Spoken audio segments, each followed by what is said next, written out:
자, 오늘 말씀 야고보서 1장 2절에서 8절까지 말씀을 같이 읽겠습니다. 교독하겠습니다. 2절부터 8절까지 교독합니다. 내 형제들아, 너희가 여러 가지 시험을 당하거든 온전히 기쁘게 여기라. 이는 너희 믿음의 시련이 인내를 만들어내는 줄 너희가 알리라.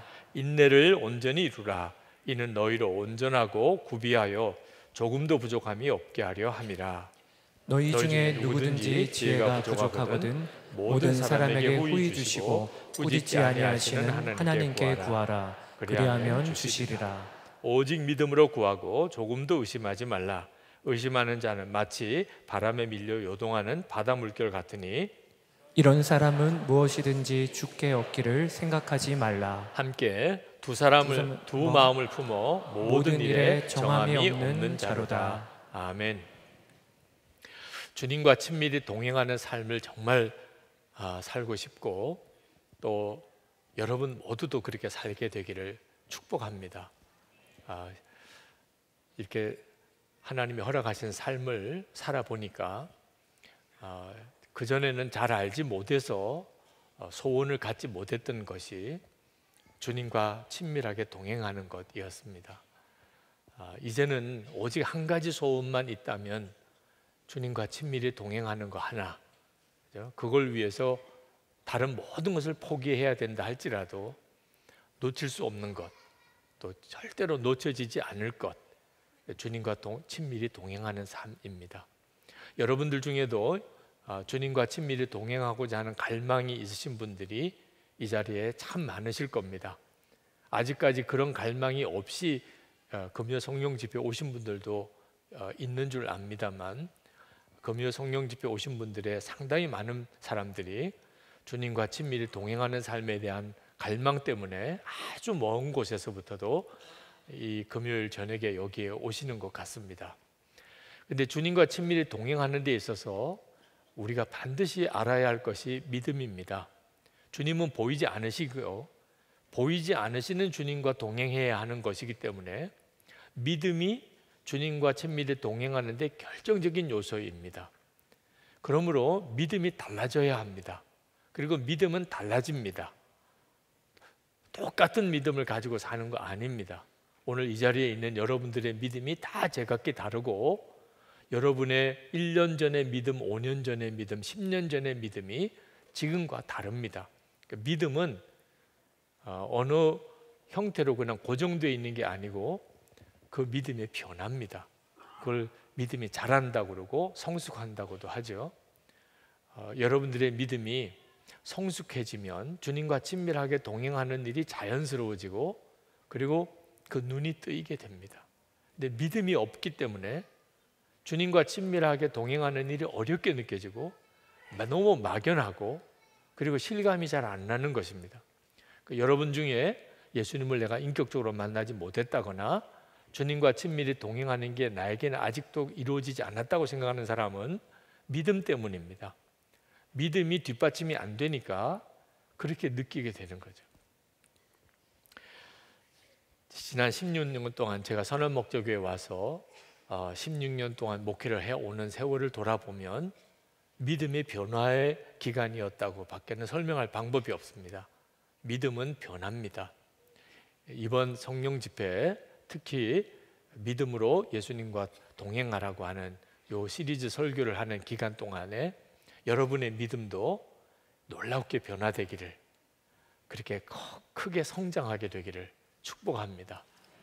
우리가 믿음이 성장하려면 두 가지 방식이 있습니다. 하나는 하나님의 역사를 계속 경험하는 것. 그럼 정말 확실한 거죠. 기적이 일어나는 것을 보거나 또는 어떤 은사가 나타나는 것을 경험하거나 기도했는데 응답의 역사를 체험했거나 이런 일들이 있으면 믿음이 확 달라집니다. 그런 하나님의 역사가 어떤 구체적인 어떤 체험이 분명한 그런 환경 속에서 있는 사람은 뚜렷하게 믿음이 달라집니다. 생각이 달라집니다. 저희 교회가 재정 문제로 인해서 하나님의 다름을 많이 받았지만 그런 재정의 어려움 때문에 재정에 대한 믿음이 굉장히 커졌습니다. 저에게 있어도 그렇고, 한 번은 벌써 10여 년 전입니다. 지방에 있는 어느 교회에 부흥회를 하러 갔었는데, 그때 당시는 제가 어디 부흥회를 가면 장로님들이 부흥회에 응원차 오시는 분들이 계셨습니다. 제가 부흥회를 인도하고 그 교회 형편을 보니까 그 교회가 예배당을 건축하고 부채 문제 때문에 교회가 갈라져 있더라고요. 교회 부채가 많다 보니까 교회 건축을 하자고 한 쪽의 장로님도 좀 부담이 되고, 하지 말자고 한 장로님들도 불만이고, 그래서 교회 분위기가 영 안 좋아요. 그래도 부흥회가 열리고 강사 접대를 해야 되니까 이제 서로 마음이 불편한 장로님들이 같이 식사 자리에 앉으셨어요. 그때 저희 교회 장로님들도 함께 낮 집회 때 오셔서 점심 식사를 같이 하게 됐습니다. 저희 교회 장로님들이 그날 점심 식사를 하면서 그 교회 장로님들에게 뭐라고 이야기를 하시냐면, 그 예배당 뒤에 뒷산이 아주 좋던데 그거 지금 사는 게 좋겠다. 내가 얼마나 아슬아슬한지, 지금 예배당 건축 부채 때문에 장로님들이 둘로 이렇게 갈라져 있는데 그 뒷산 지금 사라. 그거 나중에 교회가 부흥되면 그거 여러 가지 용도로 많이 활용이 될 텐데 지금 살 적기라고. 그래서 제가 장로님들 입을 막을 수도 없고, 지금 말은 그냥 쏟아내고 계시니 지금 무슨 불 지르러 온 것도 아니고 이거 참 수습이 잘 안 되더라고요. 그때 당시에 우리 교회도 엄청난 부채가 있었어요. 네. 그런데 제가 그 이야기를 이렇게 같이 나누면서 그것을 이제 수습하느라고 말을 꺼내서 이렇게 무마시키느라고 아주 진땀을 빼면서도 믿음이 다르다는 생각을 했어요. 그 교회가 뭐 건축 이후로 부채 문제 때문에 갈등이 있어도 우리 교회 부채하고는 비교가 안 돼요. 그런데도 그것 때문에 그렇게 교회가 어렵더라고요. 저희 교회는 부채로 따지면 그것보다도 몇십 배나 더 부채가 많은데도 우리 교회 장로님들은 곧 뒷동산 사야 되겠네 이렇게 나오시더라고요. 도대체 이 믿음이 어디서 나온 건지 저로서도 참 정말 놀라울 정도였어요. 항상 어떤 환경에 이렇게 노출되면 그 환경에 자기도 모르게 영향을 받습니다. 하나님의 기적이 늘 있고, 죽을 것 같은 위기가 수도 없이 넘어가고, 그런 일을 겪다 보면 이제는 어려운 일이 어려운 일처럼 느껴지지도 않습니다. 그건 참 대단한 거죠. 기적은 우리의 믿음을 바꿉니다, 분명히. 그래서 하나님의 역사를 경험하는 것이 우리의 믿음이 변하는 데 있어서 뚜렷한 방식이 있죠. 그런데 이렇게 체험에만 의존하는 그런 방식은 문제가 있습니다. 그러니까 어느 쪽은 믿음이 커지는데, 믿음이 이렇게 골고루 성숙해야 하나님께서 영광을 받으실 수도 있는데, 어떤 면에서는 믿음이 큰데 어떤 면에서는 전혀 그렇지 않은 영역이 있는 거예요. 예를 들면 무슨 기적을 일어나는 것에 대한 믿음은 있어요. 하나님이 기적을 행하셔, 믿고 순종해 나가면 반드시 하나님이 기적을 이루셔, 이런 믿음은 있습니다. 그런데 고난도 축복이라고 하는 믿음이 또 없을 수도 있어요. 이런 분은 기적만 계속 일어나야 돼. 하나님한테 기도만 하면 무조건 응답하셔야 돼. 그렇지 않으면 오히려 이상하게 느껴지고 좌절이 와요. 이런 분들은 욥의 고난을 이해를 할 수가 없어요. 고난도 축복이다, 이것도 엄청난 믿음이거든요. 그런데 이게 눈에 보이는 것, 내가 체험한 것만 가지고 믿음이 자란 사람은 그 영역에 대해서만 믿음이 커지는 겁니다. 은사를 체험한 사람은 은사에 대한 믿음이 커져 있죠. 그런데 은사에 대한 믿음이 크다고 꼭 이 사람이 원수도 용서하고 사랑하는 믿음도 있는가? 그렇지 않을 수가 있어요. 은사는 굉장히 강한데 용서와 사랑은 또 전혀 못하는 사람도 있습니다. 그러니까 어떤 일을 꼭 체험하고 믿음이 자란 믿음은 균형 있게 믿음이 잘 자라지를 못하는 것에 문제가 있습니다. 또 미혹을 받기도 쉬워요. 체험을 한 것에 의존해서만 믿음이 자란 사람. 1992년도이죠. 우리 한국에 시한부 종말론이 엄청난 그런 파장을 일으켰습니다. 한국 교회가 굉장한 어려움도 겪었던 일이죠. 저도 그때 그 일에 한 복판에 있었습니다. 보았고 다 들었어요. 참 이상한 일이에요.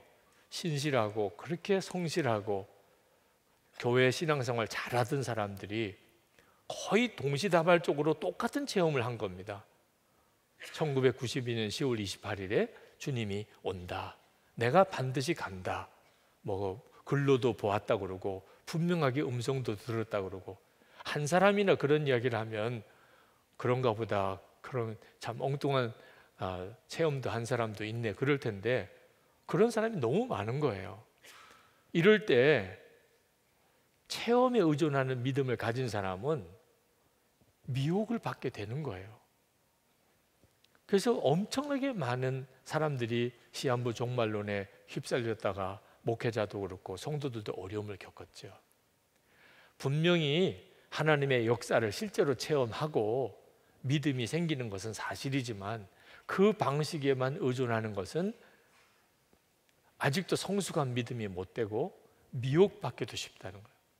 그러면 또 어떤 방법이 있느냐? 두 가지 방법이 있다고 그랬는데, 먼저 믿고 그 다음에 체험하는 것이에요. 무엇을 먼저 믿느냐고 하면 하나님의 말씀을 믿는 것입니다. 하나님의 말씀을 먼저 믿고 그 다음에 하나님의 역사를 체험하는 방식으로 믿음이 자라는 것입니다. 도마가 예수님이 부활하셨다는 그 동료 제자들의 말을 한동안 믿지 못했습니다. 믿을 수가 없어. 내가 보기 전에는. 그것도 그냥 본 게 아니고 내 손가락으로 예수님의 못 박힌 그 못자국, 손에 옆구리에 창 자국을 내가 내 손으로 넣어보지 않고는 내가 믿을 수가 없다고 그랬습니다. 전형적인 체험을 통해서만 믿겠다고 하는 스타일이죠. 그래서 예수님이 도마에게 실제로 나타나 보여주셨어요. 도마의 믿음이 아직도 그런 믿음밖에 안 되니까 하나님, 주님도 그렇게 하셨어요. 이제 너가 믿느냐? 그때 도마가 꼬꾸라졌죠. 그때 예수님께서 도마에게 하신 말씀이 요한복음 20장 29절에 너는 나를 본고로 믿느냐? 보지 못하고 믿는 자들은 복되도다. 이 보지 않고 믿는 믿음이 있는 거예요. 우리가 다 예수님을 보지 않고 믿는 사람들이잖아요. 그죠?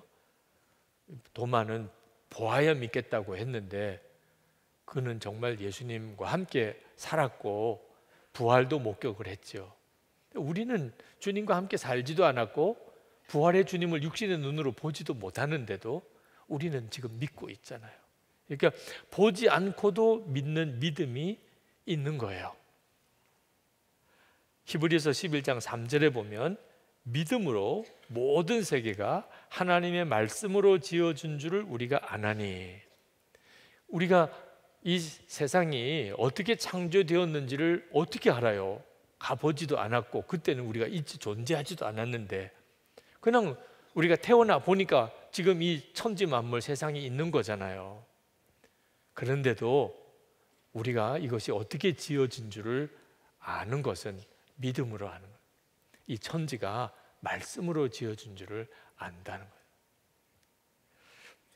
그러므로 우리가 성경 말씀을 먼저 믿고 그리고 하나님의 역사를 체험하면서 믿음이 자라는 것에 대해서 우리가 훈련받아야 됩니다. 이것이 가장 믿음이 빨리 자라고 그리고 건강하게 자라고 가장 크게 자라는 믿음이 자라는 방식이에요. 체험에만 의존하는 믿음은 어느 순간에 가면 정체되어 버립니다. 하나님이 언제나 기적을 계속 보여주면서 믿음을 자라게 하지 않으세요. 예수님께서도 공생의 기간 동안 기적을 계속 행하셨지만 십자가 지셔야 될 때는 모든 기적을 일체 행하지 않으셨습니다. 기적만 바라보고 믿으려고 했던 사람들은 혼란에 빠지게 되죠. 그런데 말씀을 붙잡고 믿음으로 눈이 뜨인 사람들은 아무 문제가 안 돼요. 우리는 예수님을 눈으로 볼 수는 없어요. 그래서 예수님과 동행한다는 것은 때때로는 굉장히 막연하게 느껴집니다. 그런데 하나님의 말씀인 성경은 얼마든지 눈으로 봐요. 얼마든지 읽을 수 있어요. 그렇죠? 항상 우리가 이 성경의 말씀은 가지고 있을 수 있고 또 읽고 묵상하고 주님의 은혜를 받게 되어 있어요. 그러니까 우리는 예수님을 믿되 결코 막연하게 믿을 이유가 하나도 없어요. 우리에게는 먼저 믿을 수 있는 확실한 말씀을 하나님이 주셨어요. 그래서 먼저 말씀을 믿고 그 다음에 하나님의 역사를 체험하는 방식에 여러분이 반드시 눈이 뜨여야 되고 그 훈련을 받아야 합니다. 하나님이 저에게 믿음을 훈련시키실 때 하셨던 방식이 돌이켜보면 항상 그러셨어요. 말씀을 먼저 깨우쳐 주시고 그때는 그게 믿어지지 않았는데 그 말씀을 붙잡게 하시고 그 다음에 실제로 그것을 체험하게 하셨어요. 고등학교 다닐 때 예수님이 제 안에 계시다는 말씀을 먼저 충격적으로 저에게 들려주셨어요. 저는 상상도 못했어요. 예수님이 내 안에 계시다는. 그런데 말씀이 정말 그렇더라고요. 말씀에 그렇게 기록이 되어져 있어요. 자, 이거 내가 어떻게 하죠? 믿어지지 않는데 하나님의 말씀은 그렇게 기록이 되어 있어요. 그것이 제 마음속에 갈망이 되었어요. 믿어지지는 않았지만 정말 그렇다면 나도 내 안에 계신 주님을 실제로 만나게 해주세요. 내 안에 계신 것을 알게 해주세요. 그게 그때부터 마음의 소원이 됐고, 그리고 하나님은 저를 그렇게 인격적으로 만나주시고 제 안에 계신 것을 알게 하시고 지금 우리 가운데 계신 것도 믿어지게 하셨어요. 갈라디아서 2장 20절, 로마서 6장 말씀을 묵상하다가 예수 그리스도 안에서 내가 이미 예수님과 함께 죽었고 이제는 예수님의 생명으로 산다는 말씀을 읽게 되었어요. 말씀을 먼저 읽었어요. 아, 예수를 믿으면 예수님과 함께 이미 죽은 거구나. 그게 예수를 믿는 거구나. 그때는 정말 믿어지지 않았어요. 아니, 죽지도 않았는데 죽었다니. 이걸 도대체 어떻게 받아들여야 될지. 그런데 성경의 말씀이 너무나 분명해요. 누구든지 예수 그리스도 안에 있으면 이제는 예수님과 함께 십자가에 못 박혔다는. 그 설교를 할 때 그때 마음의 갈등은 지금도 생생해요. 왜냐하면 그때 당시에 그렇게 설교하시는 분들을 거의 못 봤어요. 내가 잘못된 거 아닌가? 몇 번씩 말씀을 다시 보고 주석도 찾아보고, 아니 예수 믿을 때 우리가 벌써 죽었다는데 말씀이니까 말씀을 설교하기 시작하면서 말씀이 저에게 놀랍게 실제가 되고 체험이 됐어요.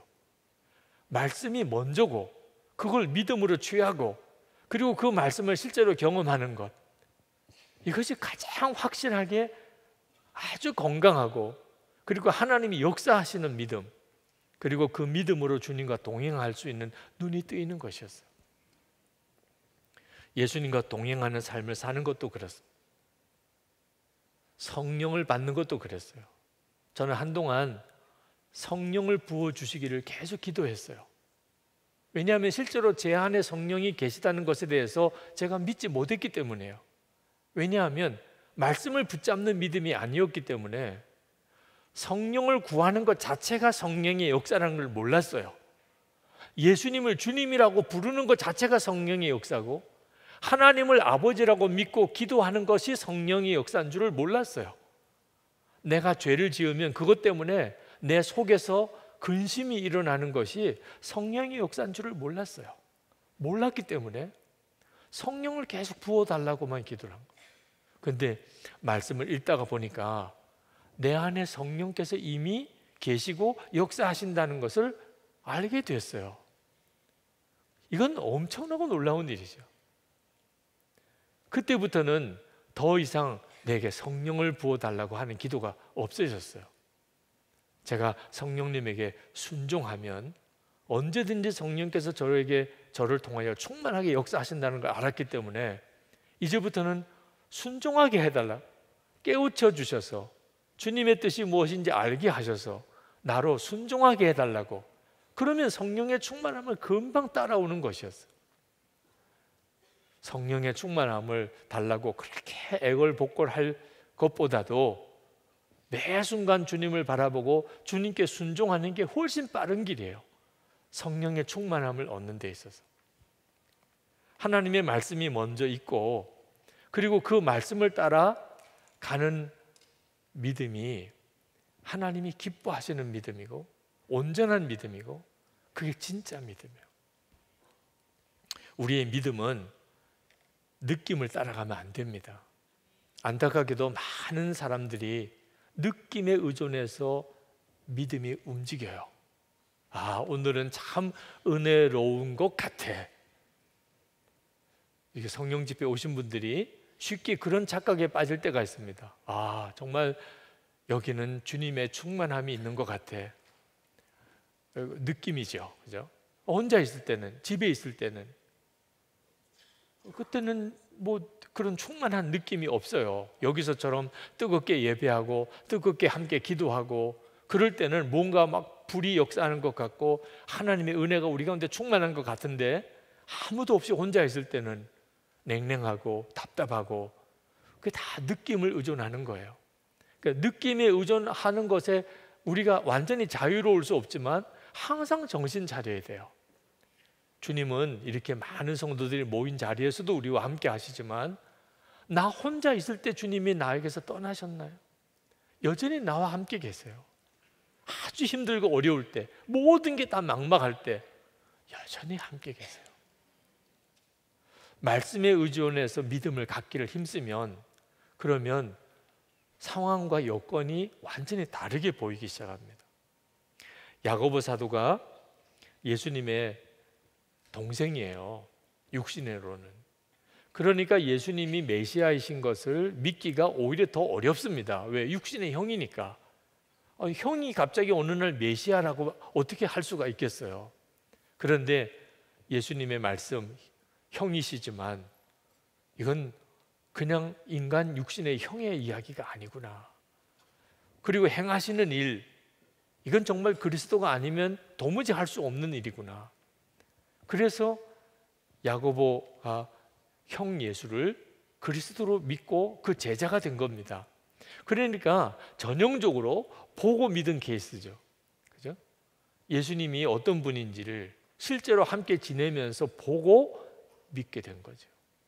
그런데 야고보 사도가 쓴 이 야고보서를 읽어보면 야고보가 보고 믿는 믿음에 머물지 않고 이제는 믿고 보는 믿음의 사람이 되었음을 우리가 읽게 됩니다. 오늘 읽은 우리 야고보서 본문이 바로 그 내용이에요.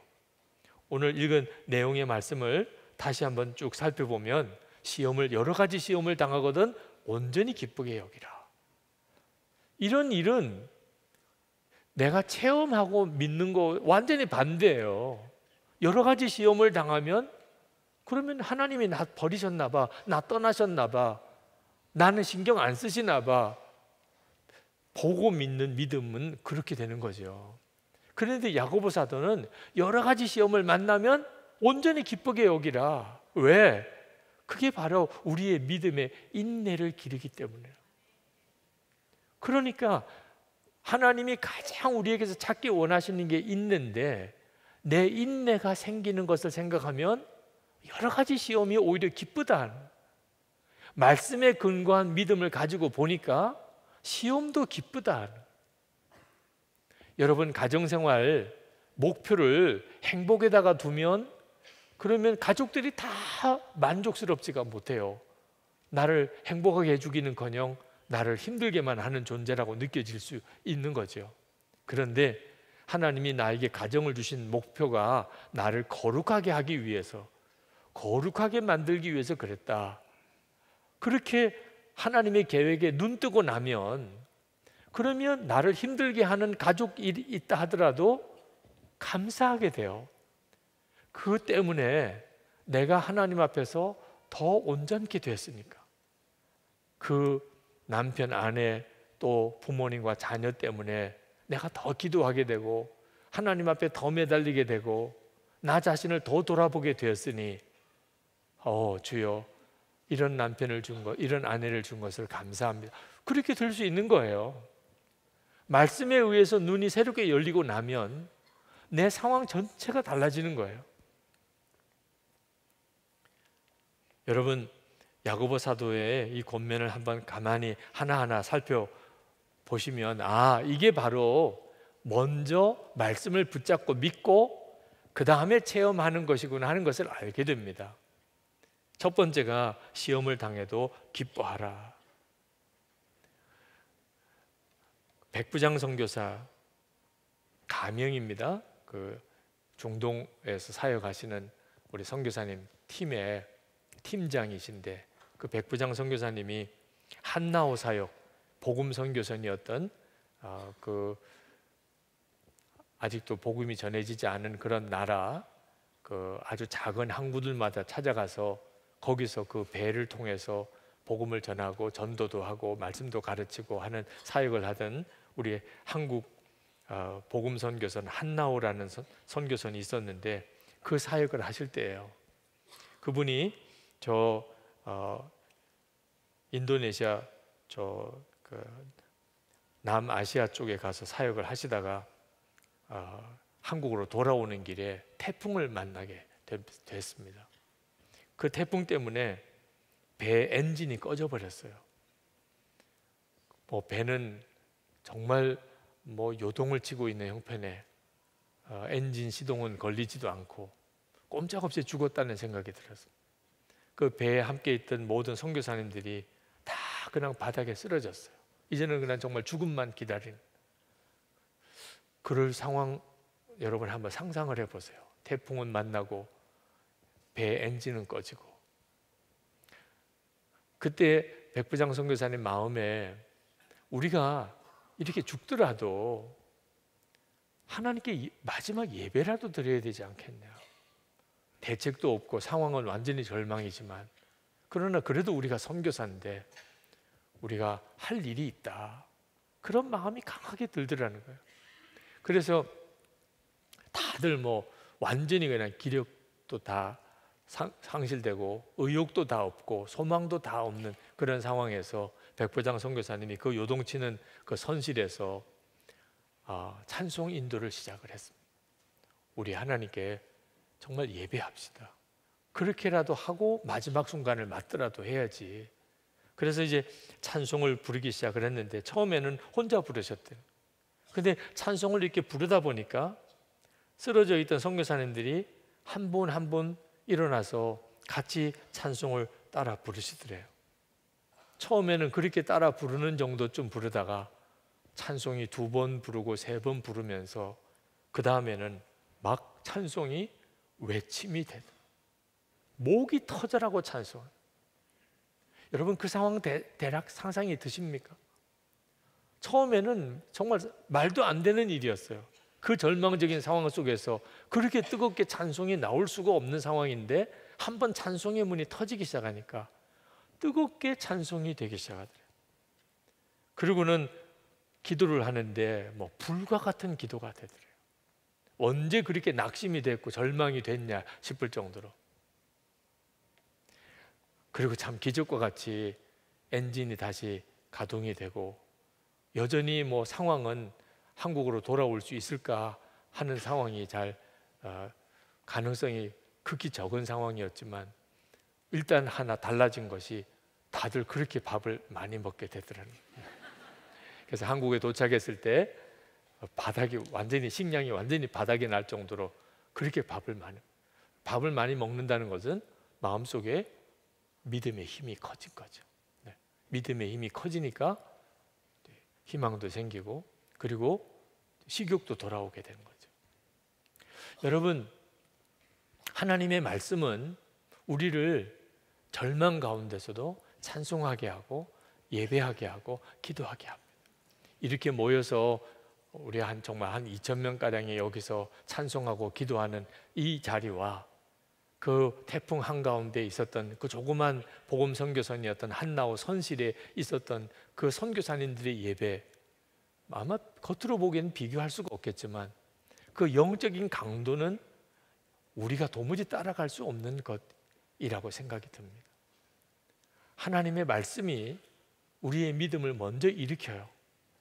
그리고 그 다음에 하나님의 역사를 경험하게 되는 거예요. 두 번째는 고난과 시험이 계속될 때 그게 인내를 훈련하는 것임을 알라는 것입니다.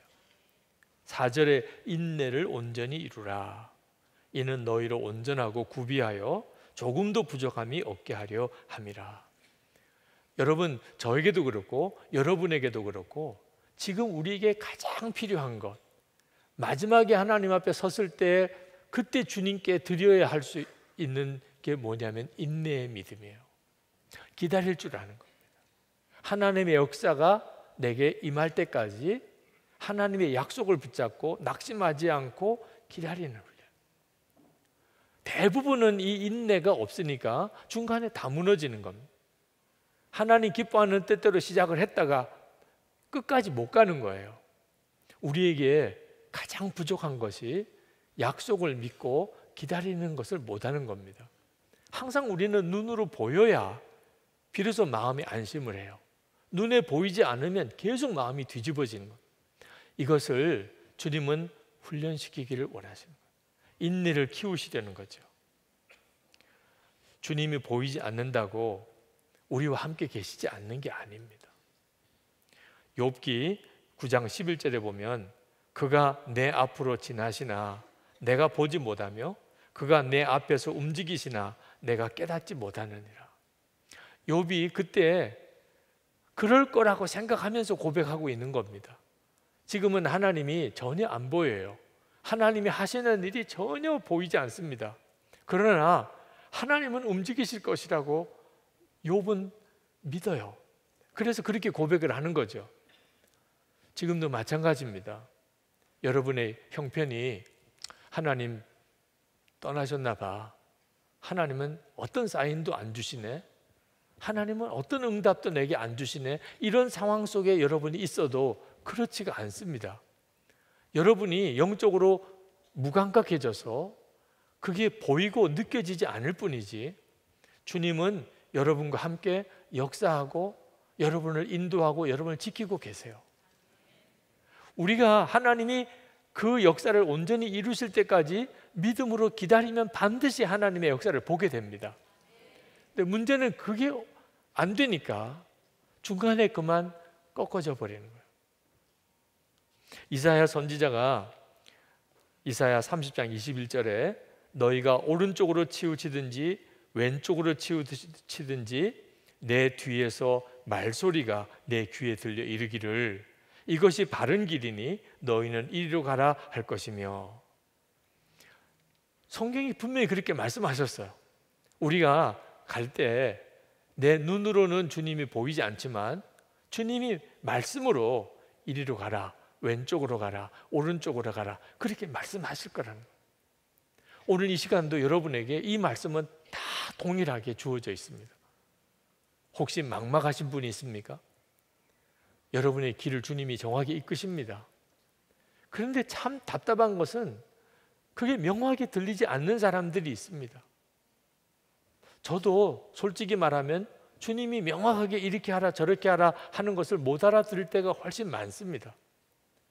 근데 왜 그럴까요? 주님 말씀 안 하셔서 그럴까요? 성경 말씀을 보면 주님은 반드시 말씀하십니다.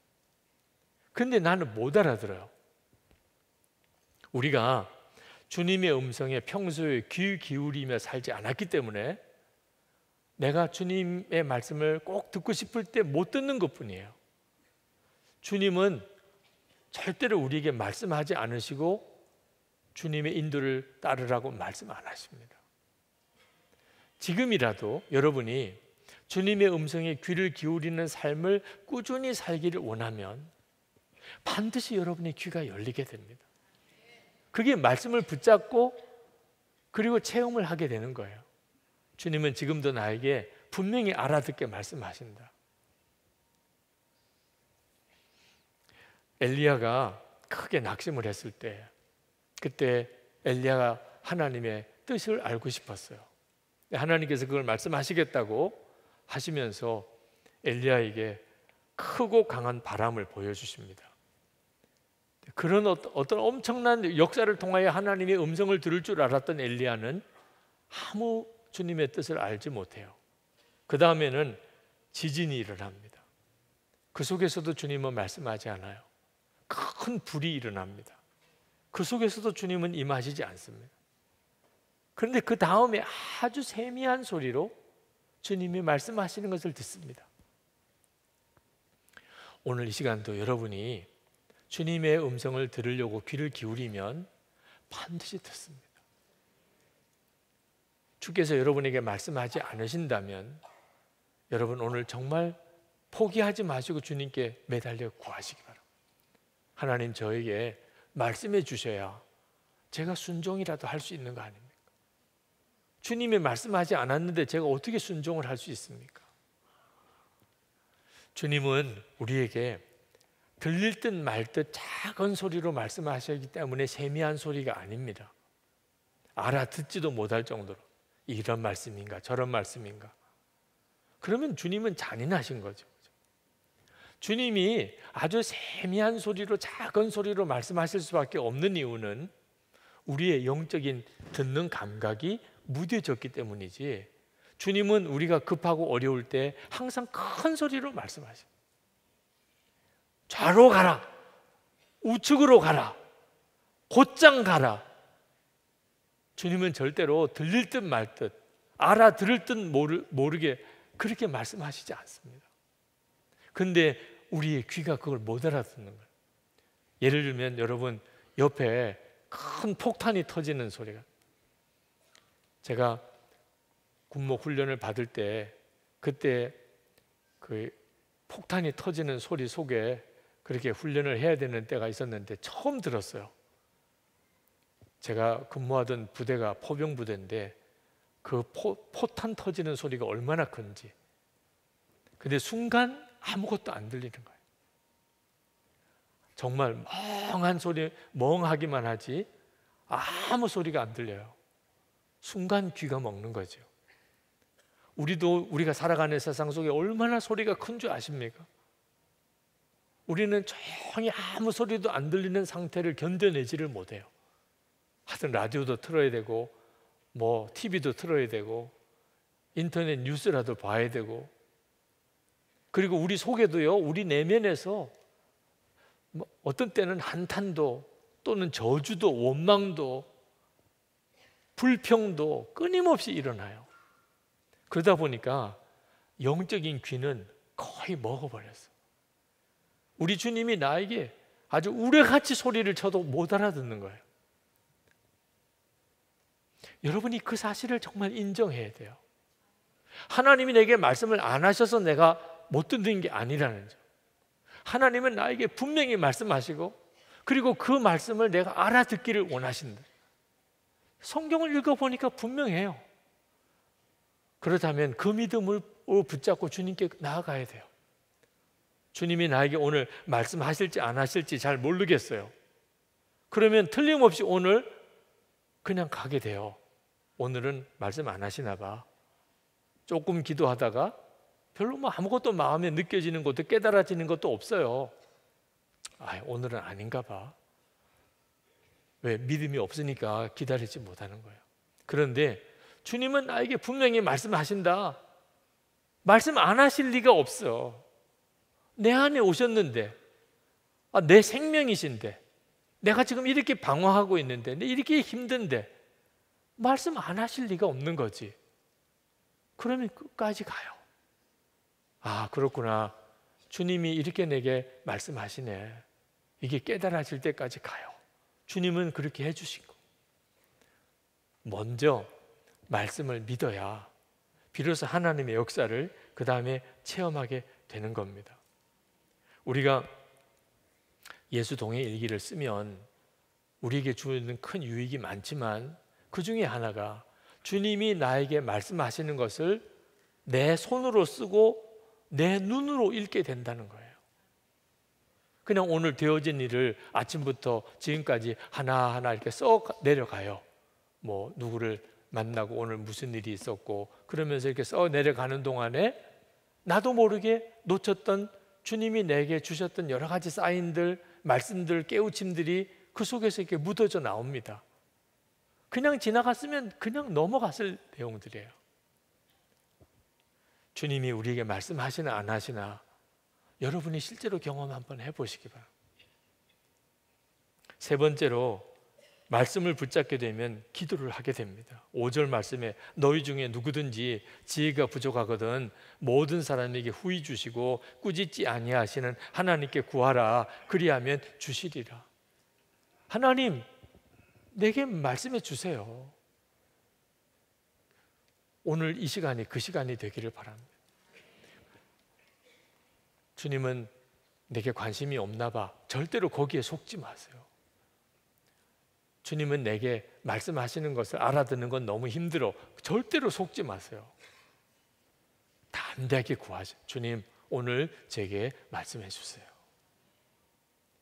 여러분이 하나님 앞에 나가서 기도할 때 말을 막 유창하게 하는 기도를 꼭 해야만 기도가 아닙니다. 하나님이 원하시는 것은 그냥 주님 앞에 아무 말 없이도 그냥 주님만 바라보고 있는 것 자체가 기도예요. 여러분이 주님의 응답을 받고 인도하심을 받고 주님을 실제로 체험하는 기도를 드리라고 그래서 계속 뜨겁고 강하게만 기도하라는 게 아닙니다. 저는 어릴 때부터 기도가 굉장히 힘든 거라고 생각을 했어요. 왜냐하면 그때 제가 경험했던 기도는 다 정말 초인적인 기도예요.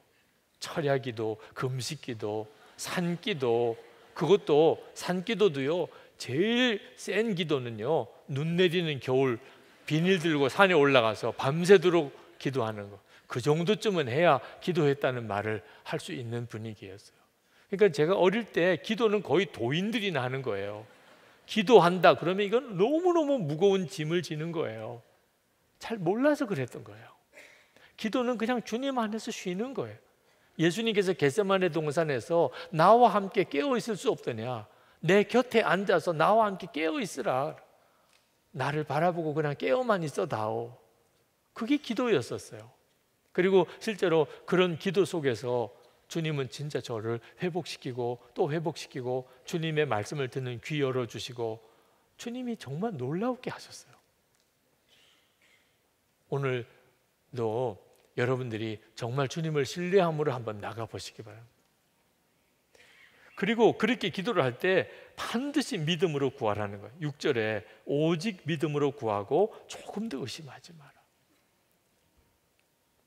여러분, 영적인 침체에 빠질 때가 있습니다. 꼭 해야 되는데 깨달았어요. 그런데 실제로는 안 돼요.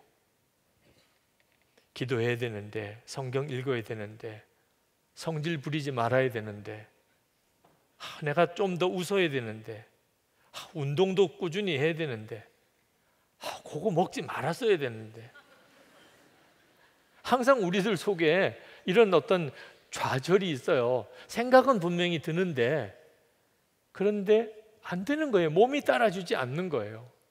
완전히 무언가 나를 꼭 묶고 있는 것 같고 수렁에 팍 빠져 있는 것 같아요. 이런 영적인 침체에서 벗어나야 하는데 어떻게 벗어나죠? 믿음으로 벗어나는 거예요. 여기 믿음으로 구하고 조금 더 의심하지 말라고 그랬는데 영적인 침체에서 벗어나는 것도 믿음으로 벗어나는 거예요. 아주 간단해요. 여러분이 죄 사함을 받은 것 어떻게 받았어요? 믿음으로 받았잖아요. 죄 사함을 받았다고 믿으니까 된 거잖아요. 그렇죠? 여러분이 죄 사함을 받는 일에 있어서 뭐 한 일이 있어요? 아무것도 없잖아요. 예수님이 십자가에서 피 흘려 주셔서 우리 죄를 다 사하셨다고 하니까 나는 그걸 그냥 믿으니 주님이 그걸 의로 여기신 거죠. 할렐루야. 이렇게 간단하게 속죄함을 받았잖아요. 여러분, 속죄함을 받는 게 힘들까요? 영적인 침체에서 벗어나는 게 힘들까요? 속죄함을 받는 게 훨씬 힘든 거예요. 죄는 내가 지었는데 그 죄가 깨끗하게 씻음을 받는 일이 얼마나 어려워요. 불가능하죠. 근데 영적인 침체에서 벗어나는 거야? 거기에 비하면 아주 간단한 일이죠. 그런데 우리는요, 속죄함에 대한 은혜는 아주 쉽게 믿음으로 취하면서 영적인 침체에서 벗어나는 일은 좀처럼 해결을 못해요. 왜? 그건 내 노력으로 해결해 보려니까 그런 거죠. 여러분, 예수님이 우리를 속죄함을 주신 거나 우리를 승리하게 하신 거나 우리를 거룩하게 하시는 거나 다 전적으로 주님의 은혜예요. 그건 전적으로 주님이 하신 거예요.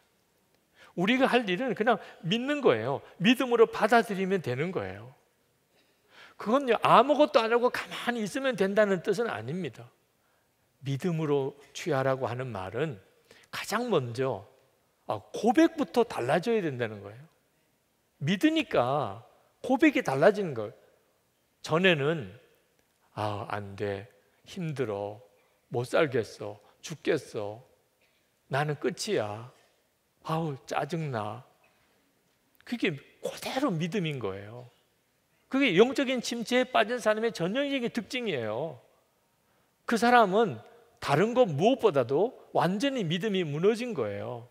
그런데 내가 이젠 주님이 나를 일으키실 거다, 주님이 나를 회복시키신다, 이게 믿어지면 그 다음에는 믿음의 말로 바뀌어야 되는 거죠.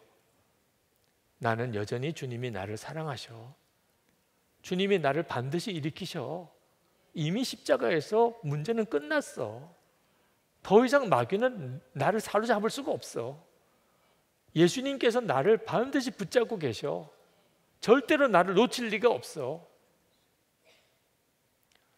그게 내가 믿는 거예요. 그걸 노력이라고 할 수 있나요? 내가 믿음으로 고백이 달라지면, 그러면 내 속에서 역사가 달라져요. 로마서 10장 10절에 사람이 마음으로 믿어 의에 이르고 입으로 시인하여 구원에 이른대. 마음으로 믿지만 반드시 입으로 시인해야 한다는 거예요. 제게도 믿음이 휘청거리는 순간이 수도 없이 많이 일어납니다. 정말 어떤 때는 저 자신이 비참할 정도예요. 근데 한 가지 감사한 것은 그 믿음으로 다시 일어날 수 있는 눈이 뜨인 거예요. 완전한 좌절에 빠지고 절망에 빠지고 저 자신이 너무 부끄럽고 그런 순간이 있을 때라도 믿음의 고백을 합니다. 하나님은 나를 버리지 않으시고, 주님은 여전히 나와 함께 계시다, 주님은 나를 떠나지 않으시고, 주님은 나를 기대하고 계시고, 주님이 친히 놀라운 계획을 가지고 계시다. 그렇게 믿음으로 자꾸 고백을 하다 보면, 그러면 내 속에 무너진 마음들이 어느 순간에 다 떠납니다. 그때 알게 돼요. 이 무너진 것이 악한 영의 역사였구나. 이렇게 믿음으로 기도하면, 그러면 믿음으로 무언가를 행할 수 있는 내 속에 힘이 생겨요. 믿음의 고백은 그것으로 끝나지 않습니다. 기도가 더 깊어지고, 그리고 내 마음 안에 하나님의 역사하심이 실제로 나타나기 시작합니다.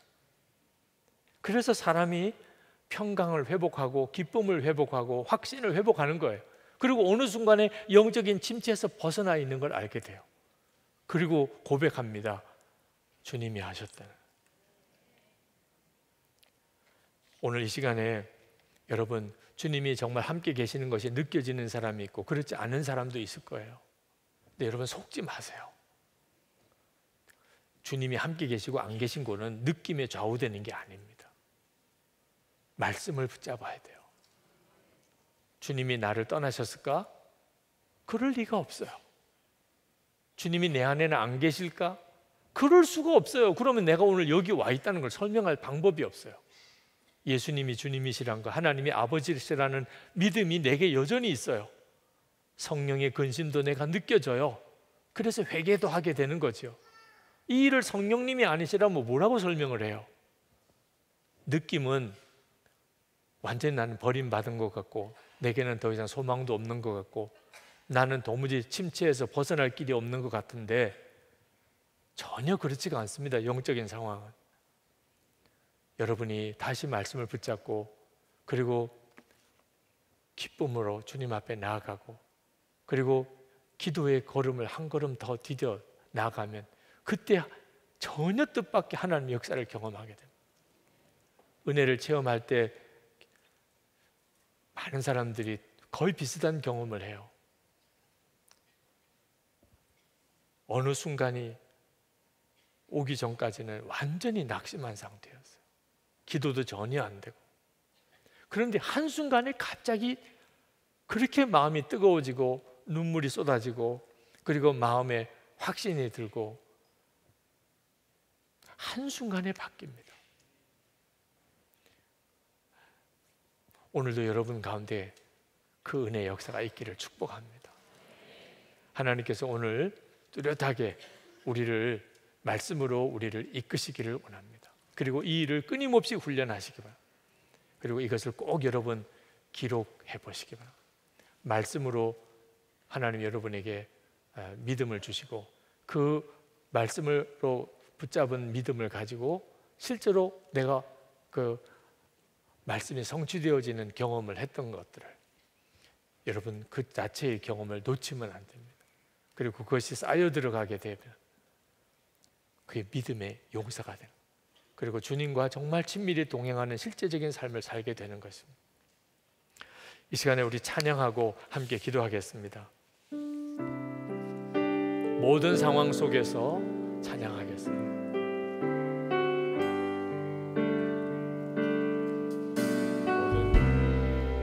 모든 상황 속에서 주를 찬양할지라.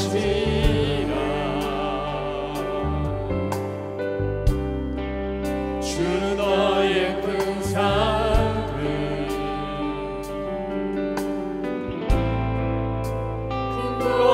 근거이시라.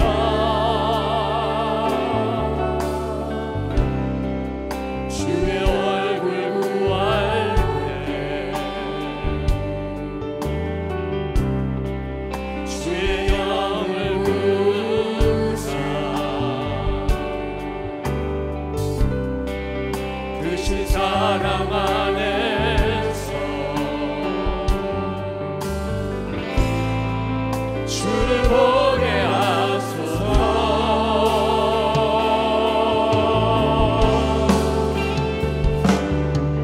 내 영혼이 확정되고 확정되어 싸우니 믿음에 흔들어 주를 바라봅니다.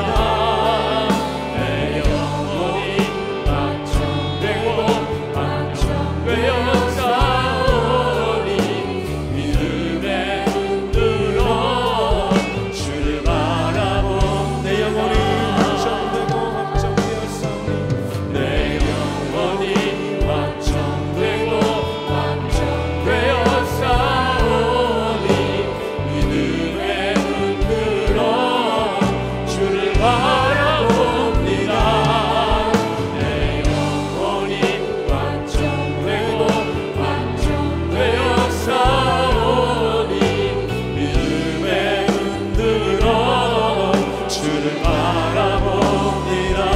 주를 찬양할 때 주를 찬양할 때 주의 나라 이미 임했네.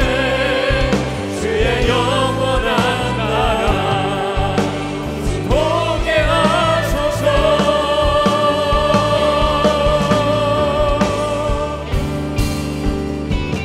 내 영혼이 확정되고 확정되어 싸우니 믿음에 흔들어 주를 바라봅니다. 내 영혼이 확정되고 확정되어 싸우니 믿음에 흔들어 주를 바라봅니다. 이 기도 시간에 여러분의 눈과 귀가 완전히 수술을 받게 되기를 바랍니다.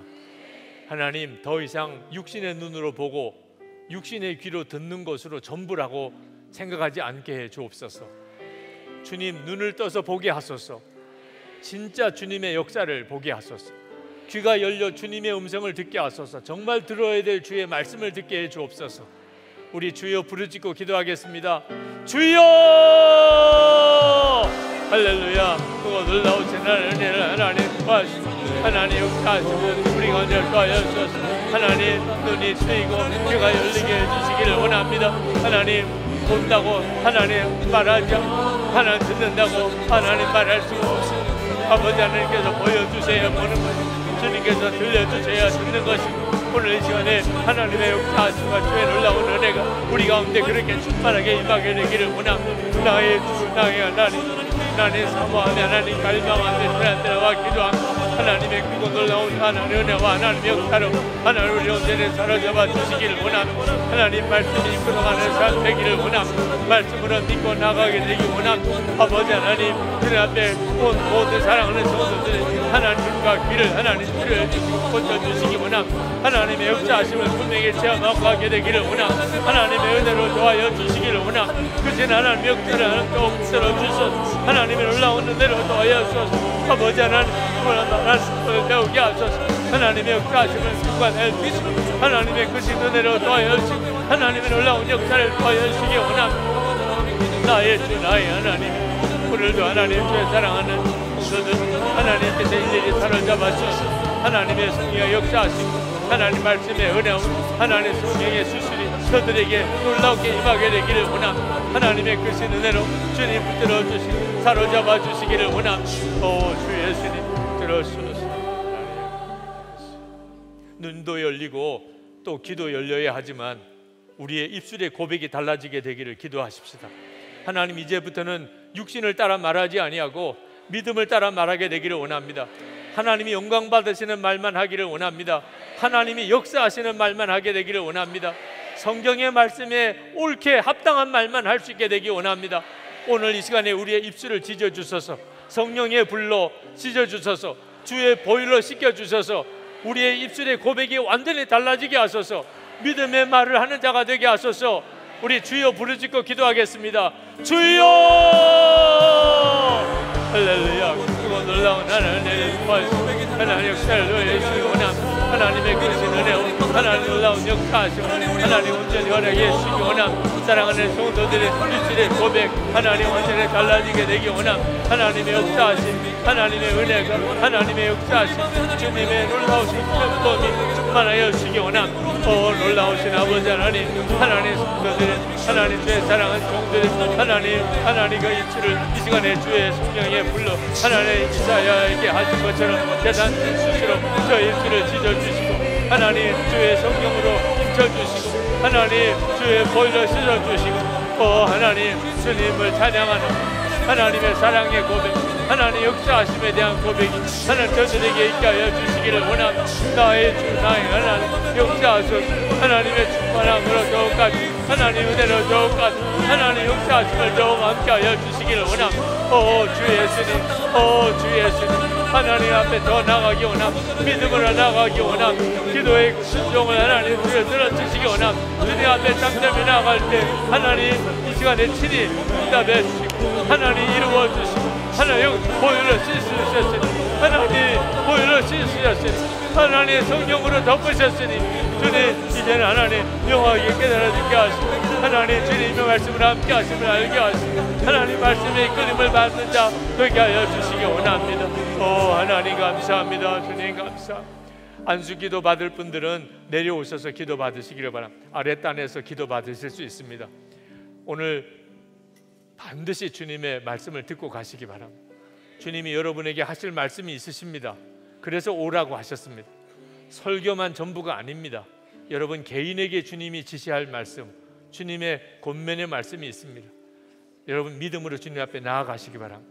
강단에 올라오셔서 기도하실 분들 주님의 말씀을 확실히 응답받고 그리고 돌아가게 해주실 줄 믿습니다.